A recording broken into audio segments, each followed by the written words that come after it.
Rome. From a small republic, it grows into the greatest empire ever known, lasting for over 600 years. At its height, it stretches from London to Baghdad, projecting its power with the first professional army and creating the model of Western civilization.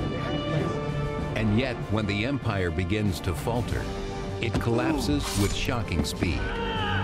It takes only 100 years for the imperial edifice of Rome to vanish like smoke, swept away by the barbarian invasions. How did it happen?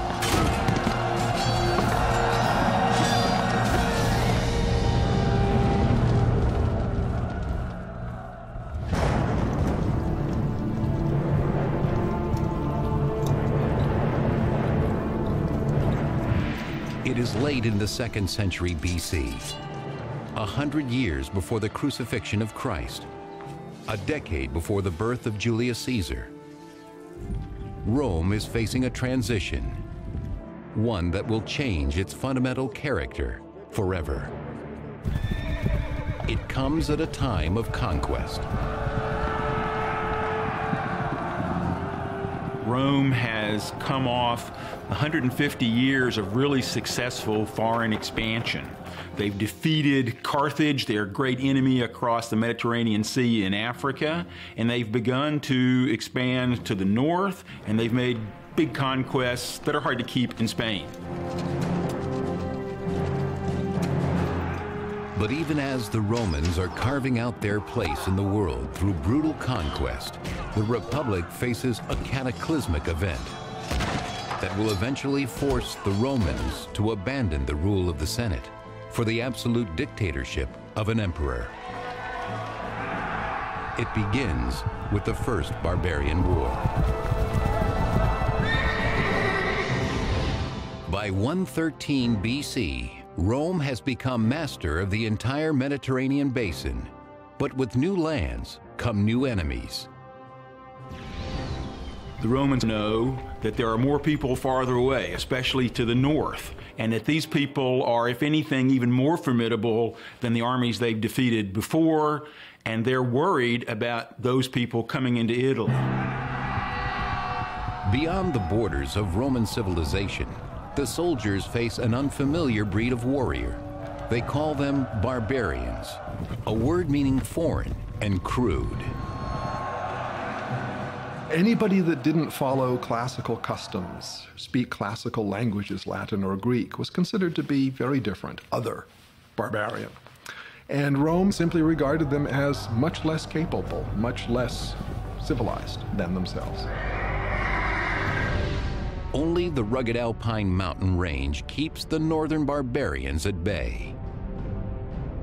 The Alps mountain chain at the top of Italy is like the cork in the bottle that keeps the bad guys away from the Roman point of view, and the Romans don't control that cork. And so they know that it could pop out at any time and the enemy could come pouring into Italy, or at least that's their fear.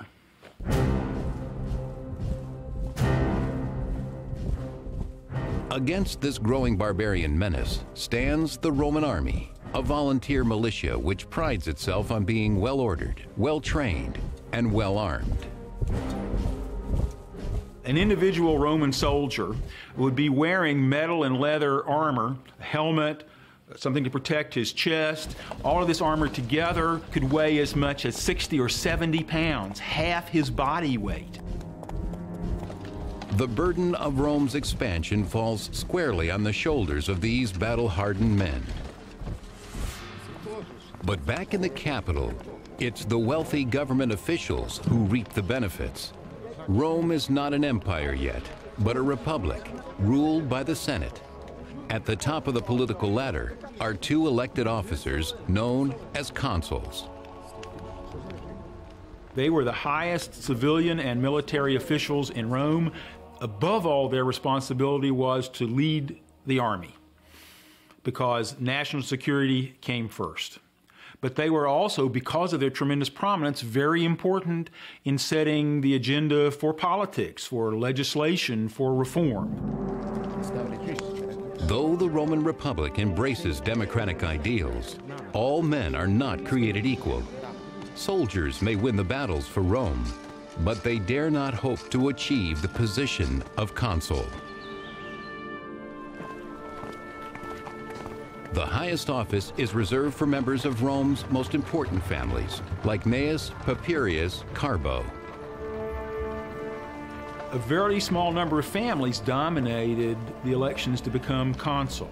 This is part of the belief that Rome really needed the kind of honor that came from a long, distinguished family history. Now, as Rome expands, this honor is no longer based on merit, but on money. What's happening in Rome is, as Rome conquers more territory, more wealth is going to flow into the city. And there's a sense that wealth is going to demoralize the citizen body and the aristocracy both. That as wealth becomes more and more powerful in Roman society, more and more enticing, that this is going to infiltrate its way into the political process. By spreading around his wealth, Carbo can buy his place as consul. In terms of campaigning, one of the things that you'll find as you go on later in the Republic is the system becomes extremely corrupt. You have people bestowing all sorts of largesse, any sort of little kind of gifts or remuneration in order to get your vote. But in the north, a dangerous new tribe, the Cimbri, is on the move. From their home in northern Europe, they journey south toward Roman territory. Completely uncivilized, the Cimbri radiate terror, according to the famous ancient biographer Plutarch. They were believed to be German tribes based on their great size, the light blue color of their eyes, and the fact that their name, Cimbri, is the German nickname for plunderers. Led by the great warlord Boiryx, the horde leaves a smoking trail of destruction in its wake. They were characteristic Iron Age peoples. We don't really know exactly what it is they were after. They may have been moving in order to attack and invade provinces that were becoming wealthy through trade with Rome. They may have simply been coming to seek their fortunes in what they perceived as a richer land near the Mediterranean. The Cimbri aren't the only ones lured by Rome's growing wealth. On the way south, two more barbarian tribes join them, the Teutones and Ambrones. The combined barbarian armies are heading straight for an alpine pass into Roman territory, guarded by the simple villagers of Noricum.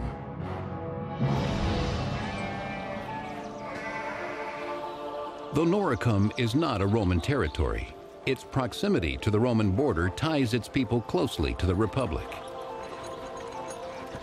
Noricum is the area that we would say today is essentially Austria. The people who live there are the Norici, and therefore the territory is named after them. The people there, the Norici, controlled the Alpine passes. Romans also rely on the Noricans for trade, as their skills working in precious metals and iron are well known. What the Noricans actually have available in the way of raw materials is gold, silver, and salt. Mineable salt in the Alps is a major industry. So the Romans truly needed large quantities of salt for preservative, and they had to have that, and they had to have it all the time. The Norican villages provide an irresistible target to the merciless Cimbri warriors. Hungry for loot, they are rapacious and heavily armed for the raid. By the period we're talking about, the 2nd and 1st centuries BC, the Cimbri had very effective swords, spears, shields, helmets are rarer, but they were fully equipped with very able kinds of weapons. But the barbarians are after more than the Noricans' wealth. The northern barbarians who were migrating, what they wanted above all was land. They weren't there to raid and leave, they wanted to live next to the Romans. The craftsmen of Noricum stand no chance against the warriors of the north.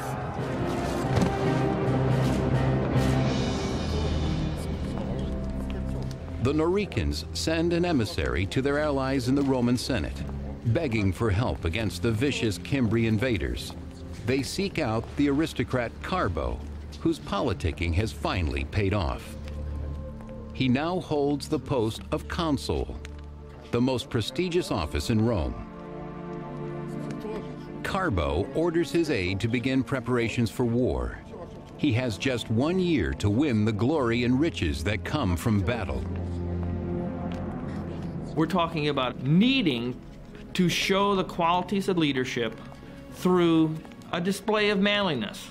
And a display of manliness meant success on the battlefield. Generals not only feathered the nest of themselves and their families, but of all their supporters.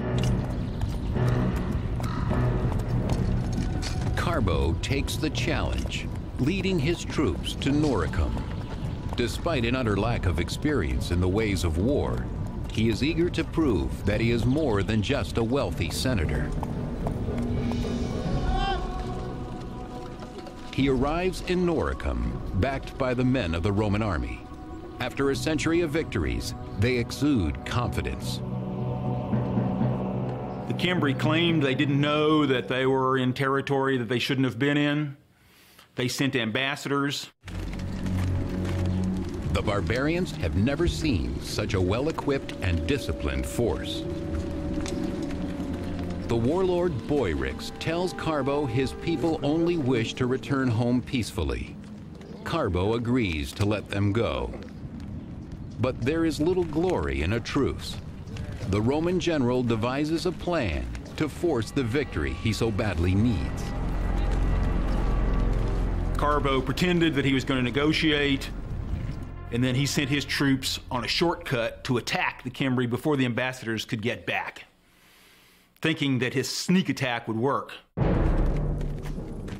Carbo's plan backfires. The Roman commander Carbo outfoxed this group called the Cimbri, but he did it in a way that smelled of disgrace. A few of the Cimbrian ambassadors survived to carry a tale of treachery back to the barbarian camp. Furious, the barbarians swear they will never leave until they exact bloody revenge.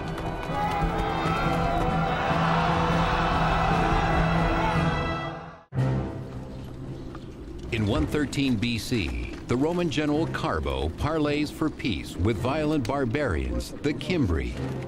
Then he turns around and murders their ambassadors. His treachery enrages the barbarians, who value honor above all else. Vowing to avenge their fallen comrades, the Cimbri strike back with swift and sudden fury. Classical biographer Plutarch. Their courage and daring were irresistible. They rushed into battle with the speed of a raging fire. Nothing could stand up to them.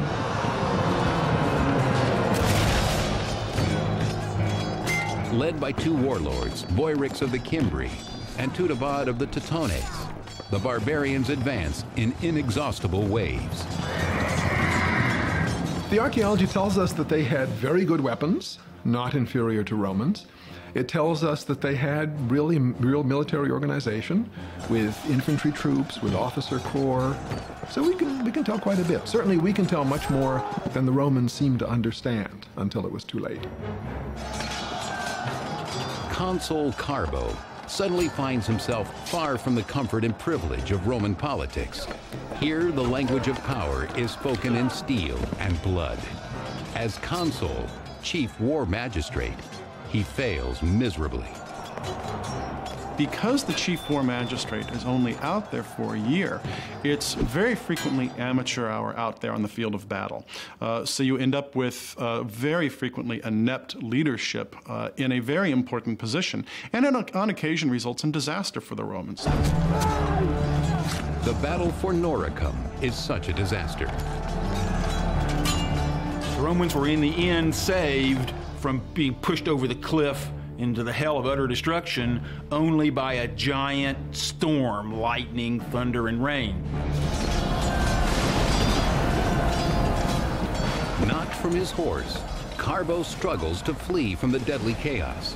He escapes the battle only to commit suicide, for he has disgraced himself and Rome in the eyes of the gods. God saved the Romans, but only just, and only after many, many had been killed.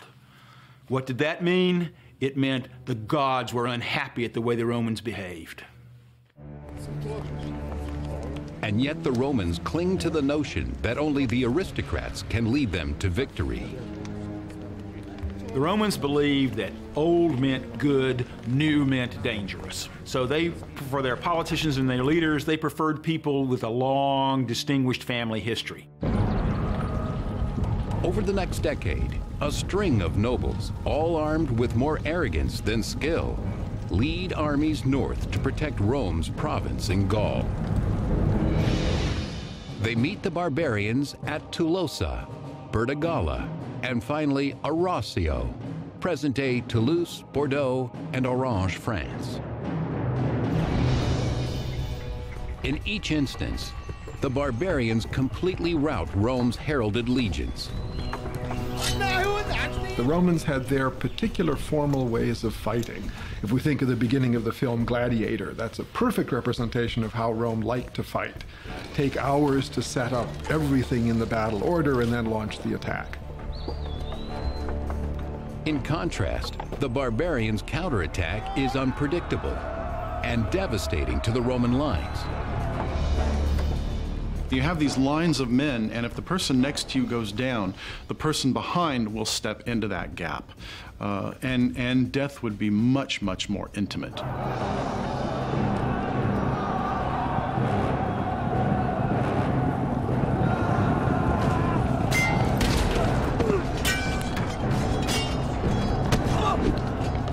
The death toll is staggering. At Arausio alone, 80,000 Romans are massacred in a single afternoon. When an army lost its cohesiveness, then the men were literally like fish in a barrel to be picked off at leisure by the other side. So when a side has been defeated, then the victors, they just slaughter them one by one, with no danger to the people doing the slaughtering. It's not a battle anymore, it's a mass execution.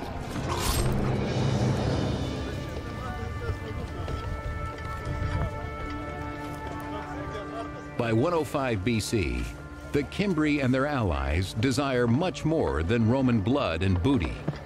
Some members of the clan want to set down roots. They were farming peoples, they engaged in trade, they lived in small villages. People were growing wheat and barley, rye, oats, millet, a whole variety of different kinds of cereals. They were raising lentils and peas and beans and other kinds of garden crops. Cattle were extremely important. Pigs, sheep, and goat were all being raised. This new domesticity alarms the Romans. To their minds, the only thing more threatening than a barbarian warrior is a barbarian woman. The presence of women is a standard Roman way of communicating that this is an invasion for settlement. In other words, this is a group that's coming in to significantly alter the way we live, to threaten our basic values. If it's just a raid, it's just a bunch of teenage guys, we can deal with that. But see, when we throw women into the description, we have the migratory feature, and there it's a permanency. It requires a sterner and long-term solution. It requires a general who can beat the barbarians back once and for all. The hero Rome so desperately needs emerges on another hotly contested borderland, nearly 1,000 miles away, in Numidia, part of present-day Algeria. For 8 long years, the Romans have tasted only defeat here, until now. The name of their savior is Marius. With guts and cunning, he crushes the Numidian armies of the rogue king Jugurtha.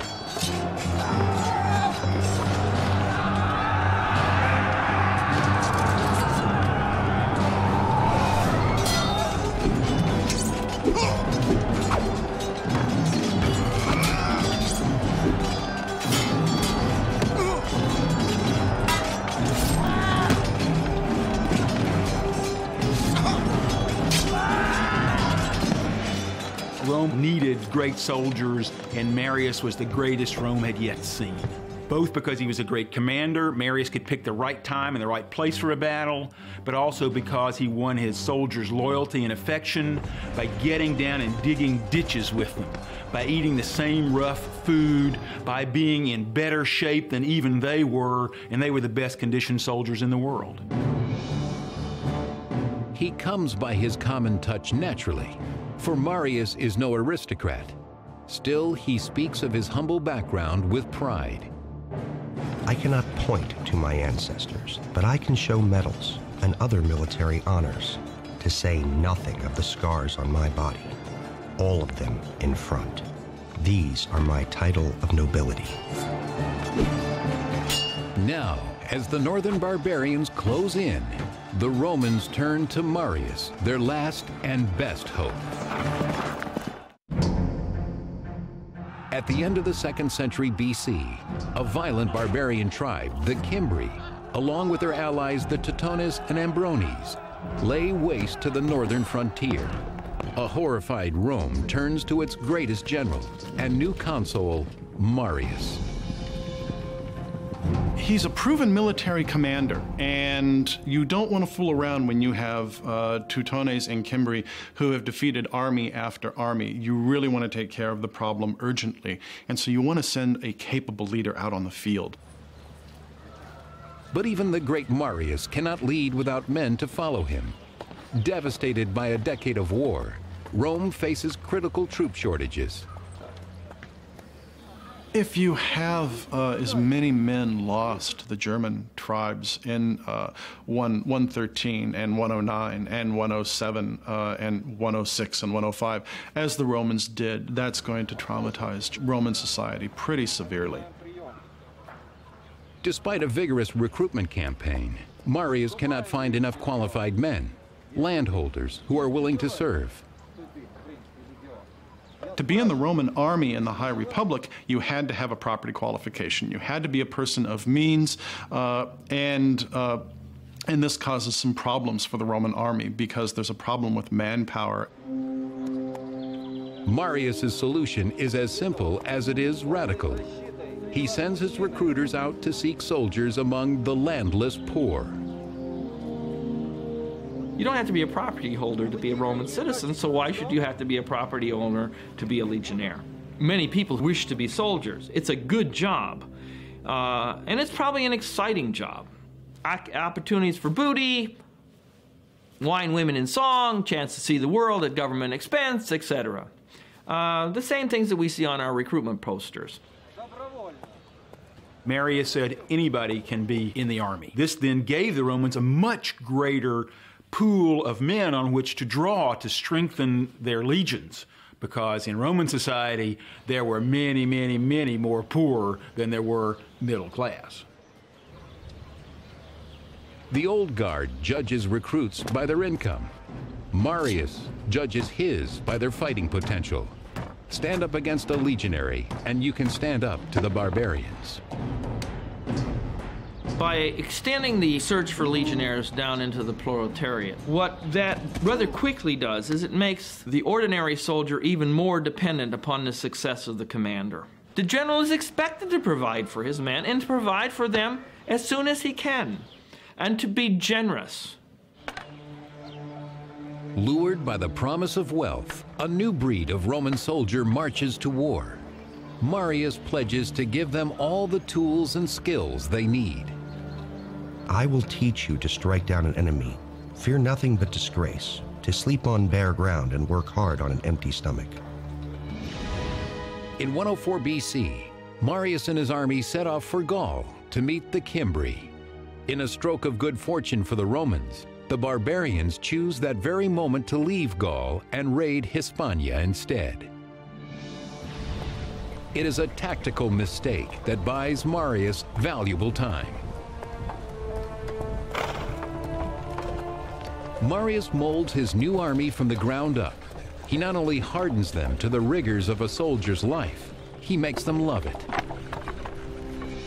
Marius made lots of innovations in the army. For example, he gave each legion an eagle, a silver eagle, as its standard. He trained his men to carry what they needed on campaign so they could move faster. But he weighed them down so much that they called themselves Marius's mules. Marius didn't need pack animals for his army to go on campaign. He already had his mules, and they only had 2 legs. But they were more effective. They were more flexible. And it's the flexibility of the legions that is enhanced by Marius's military reforms, including the standardization of equipment. Well-equipped and unified in spirit, Marius's mules are transformed but untested. 2 years pass with no sign of the barbarians. Still, the fear they inspire remains. Panicked, the Romans ignore their own ancient traditions about term limits and re-elect Marius consul, the chief magistrate of war. I think part of the problem is to deal with the threat from the north, you have to give Marius this extraordinary command where in 104, 103, 102, 101, 100, he's consul. Boom, boom, boom, boom, boom. At last, in 102 BC, the Phantom Menace becomes real. The Cimbri, Teutones, and Ambrones sweep out of the north and west on a collision course with Rome. Marius builds a fortress near Arausio. He sends another army to guard Noricum. For above all else, the Alpine passes into Italy must be protected. Within weeks, half of the horde, the Teutones and Ambrones, swarm around Marius's fort, a terrifying sight according to Plutarch. Their numbers appeared to be infinite. They were hideous to look at. Their speech and their shouting were unlike anything that anyone had ever heard before. And yet Marius forces his men to look and learn. Marius was a brilliant military man. He understood the life and the thoughts and the psychology of a soldier. What Marius gave to the Roman Republic was confidence that Romans could defeat the fiercest barbarians in the world. The fortress holds. The Teutones and Ambrones cannot pass. 150,000 strong, they head south, seeking another Alpine pass. The Romans pursue them at a distance, in no hurry to engage till the right time and place. For Marius has already picked out the perfect battlefield, where he will at last unleash the power of his unconventional army. In 102 BC, hundreds of thousands of barbarians swarmed towards Italy. The great Roman general Marius pursues the Teutones and the Ambrones as they seek a pass over the Alps. He moves his troops from his fortress at Arausio to Aquae Sextiae, modern-day Aix-en-Provence, France. There, Marius orders his men to set up camp. He chooses his position carefully. The Roman camp is a singular military piece of machinery. It would preferably be on high ground in order to see any kind of enemy maneuvers. It's going to be laid out on a grid pattern. You're going to surround it with a deep ditch, and you're going to have a rampart dug heaped up above that ditch, what's known as an ager, and everyone would have their place. There is one more feature that most camps have, but this particular camp is lacking. Classical biographer Plutarch. Marius chose a place that was not very well supplied with water. They said he did this deliberately so as to encourage his soldiers to fight. When people complained they were thirsty, Marius pointed to a river running close by the barbarian camp. "There is some drinking water for you," he said, "but you have to pay for it with blood." On the banks of the Rhone River, settled side by side in two great camps, the Ambrones and Teutones have plenty of fresh drinking water. Confident that the Romans are no match for them, the Ambrones lose themselves in feasting and making merry. The Romans, especially the ordinary soldiers, were afraid of the northern barbarians, the ones from the farthest north, from the coldest climates. Tough climates made for tough men. They were much bigger than the Romans, they were much louder than the Romans, and from the Roman point of view, they were smelly. Not because they didn't bathe, they probably bathed more than the Roman soldiers, but they used, shall we say, a different cologne, bear fat. The Romans were used to the scent of olive oil. They never suspect the danger lurking in the forest as a small but desperate contingent of Marius's troops creep up on the barbarian camp. Roman soldiers were always afraid because they weren't fools. They knew that they were going to be in danger of being killed just as easily as the enemy, because Roman soldiers didn't do their real killing from a distance.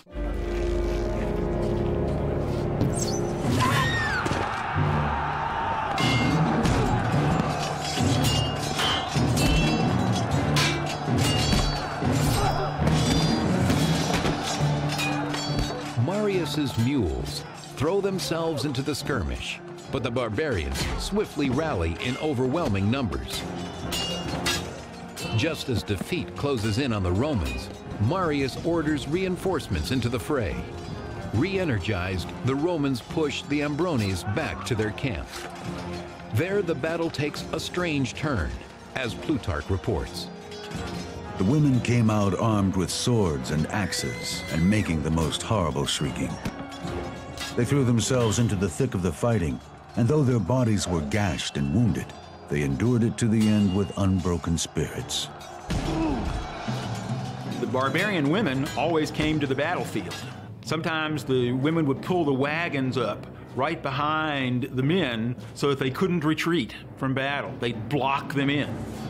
The women were so aware of their sense of honor and liberty that they thought death was better than retreat.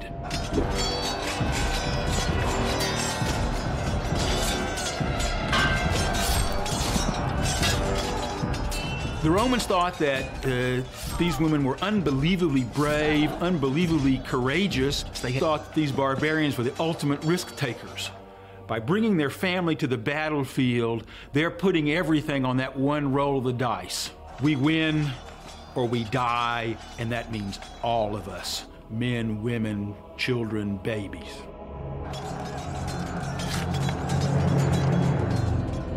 But the Romans also have something to protect: their honor and homeland. With the skills that Marius has taught them, they earned their first victory over the German invaders in more than a decade.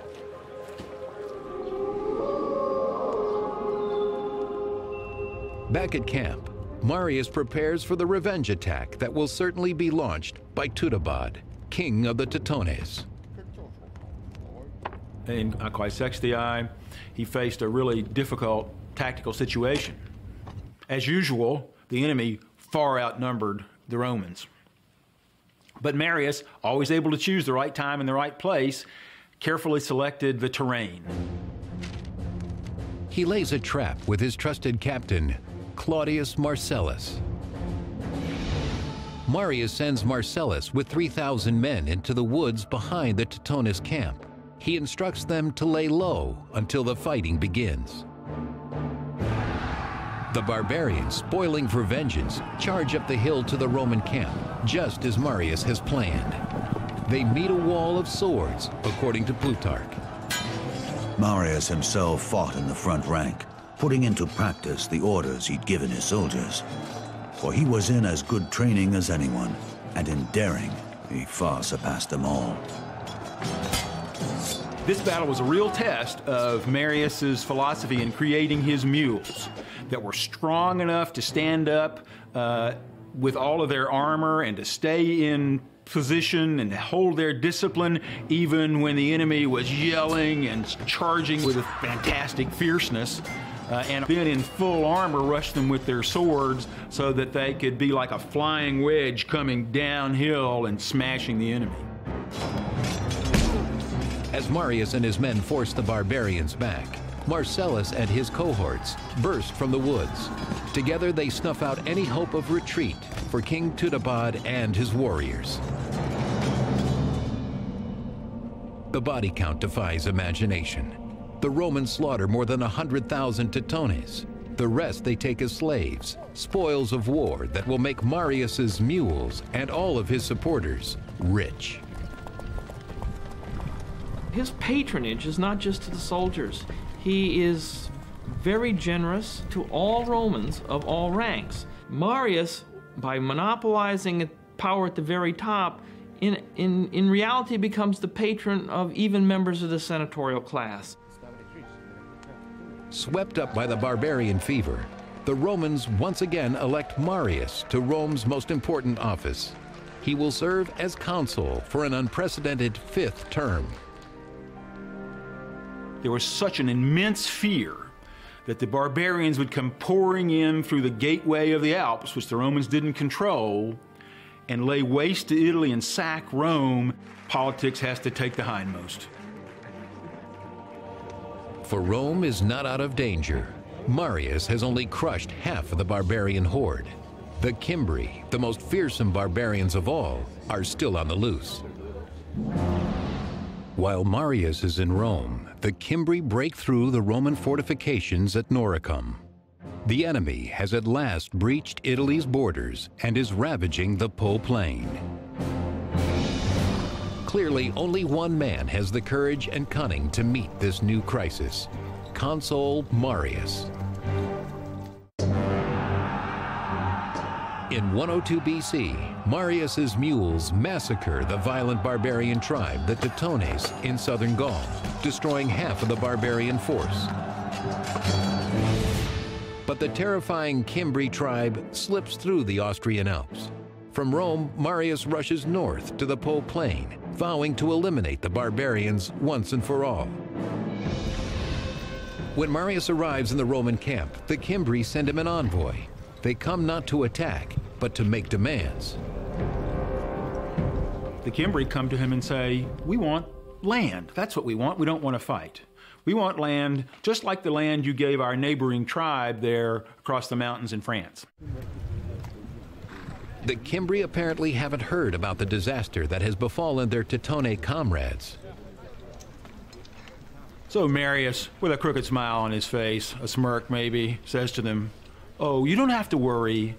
Your brothers, they already have their land. We'd be happy to give the same land to you," meaning your graves in the earth. In disbelief, the Cimbri demand proof, according to Plutarch. Marius mocked, "But your friend is right here. Please don't go without saying hello to him." And he ordered Tudobad, king of the Teutones, to be brought forward in chains. Marius will cut no deal with the Cimbri. Their envoy leaves, swearing to take revenge for their fallen allies. Despite Marius's recent victory over the barbarians, the Romans are still vastly outnumbered by the fierce northern warriors. With battle looming, the great general calls for an animal sacrifice. The Romans would always have a sacrifice before going into battle to see if the gods would send them the message, "There's nothing wrong with your plan." It didn't guarantee victory, but it meant you had a chance. And the Romans took that very seriously. The Romans' faith is their only shield in the face of overwhelming odds. By the end of tomorrow, a tidal wave of blood will flow. Whose blood remains in the hands of the gods? Marius searches the goat entrails for a sign and finds that the heavens are with him.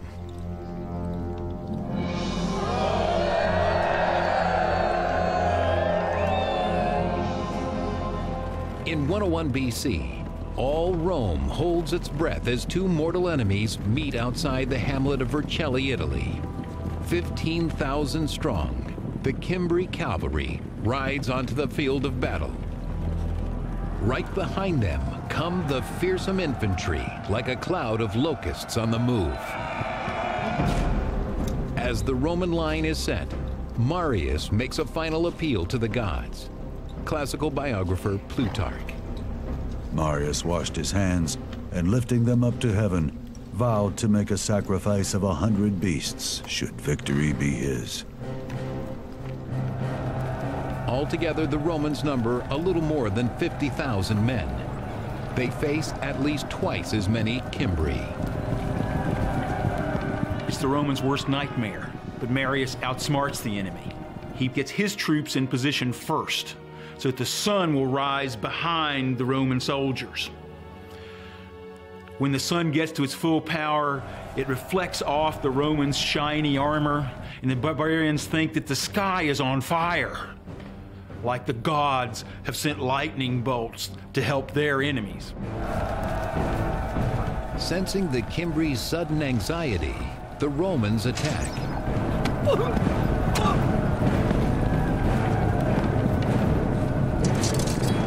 The Romans do have slingers, they do have archers, but the foot infantry is the mainstay of the battle. You're going to get blood on you, you're going to hear the groans of the person you're killing, the person who's getting killed next to you. You can't tell what's going on behind you or to the side of you because you're wearing a helmet. You can hardly hear and you can only see straight ahead. It required courage and dedication and overcoming your fear to an overwhelmingly amazing degree. At Vercelli, the Romans wipe out 120,000 Cimbri. More importantly, they cast out the shadow of fear that has terrorized Rome for 13 years. Marius returns home from the Cimbrian War a hero. Adoring crowds hail him as the savior of Rome, despite their own long-standing rule that no one should serve consecutive consulships. They clamor for him to once again run for consul. As Marius is doing this, he's moving little by little toward becoming, in the eyes of the people, a permanent head of this enterprise, so that we're approaching having an emperor. It is exactly what the aristocracy has worried about all along. Now that the barbarian danger has passed, many nobles are openly hostile to Marius. To stay in power, Marius must find support elsewhere. He seeks out corrupt politicians whose tools include bribery and murder. As a politician, Marius was not good at choosing who should be his allies. The battlefield of politics was one in which Marius was not decisive and wasn't insightful the way he was on the battlefield of javelins and swords. Jealous of other rising military stars, Marius orders the assassination of many of his rivals. Under Marius's leadership, violence, not debate, becomes the currency used to settle political differences. He has saved Rome, only to cut out the heart of the Republic. Yet Marius never loses the love of the people. In 86 BC, shortly before his death, they elect him to an extraordinary 7th consulship. He left a legacy of power in the hands of the military. He left a legacy of popular support for one man in power. It's a hinge event because the balance of power will shift. Instead of 10 or 20 ruling families controlling the consulship, you'll start to have just these grand warlords. The power of money, the power of having all of those men behind their back, whether through actually in the form of giving them political support or actually using it as a potential threat to go against their political enemies. It's going to really be a problem for the Roman government down the road. As the empire starts a long, slow slide into dictatorship, Rome is launched into an apocalypse of political injustice and endless war from which there is no return. Next on Rome, rise and fall of an empire. As Roman conquest continues, captives from the conquered lands pour into the slave pens and arenas. Out of these, one man rises up, launching a violent rebellion. His name rings like a call to freedom, Spartacus.